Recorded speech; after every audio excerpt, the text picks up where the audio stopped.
अस्सलाम वालेकुम। दो चीज़ें बेसिकली उनका काम एक ही है और दोनों अलग सीज़न में है। यानी अगर भिंडी तोरी जो है इसका जो वो बीज निकाल कर उसको ग्राइंड करके वो खाया जाए, उसका भी वही फ़ायदा है।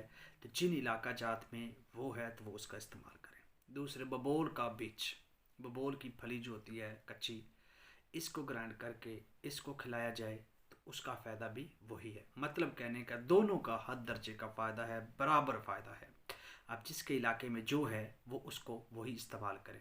फ़ायदा क्या है? अगर वो आप ये इस्तेमाल करते हैं भिंडी का, इसके बीज का, तो ये भी इंतहाई मुगल्लज़ है।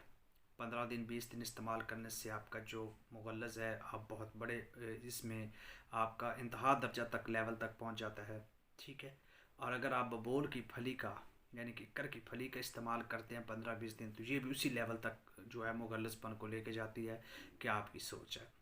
तो ये नहीं, आप एक वो भी इस्तेमाल कर सकते हैं, वो भी इस्तेमाल कर सकते हैं। अब जिनके इलाका जात में जो है वो वही इस्तेमाल कर ले। दोनों के फ़ायदे सेम है, कोई फ़र्क नहीं है। अब जायके में जिसको जो अच्छा लगता है वो भी कर लें। ठीक है।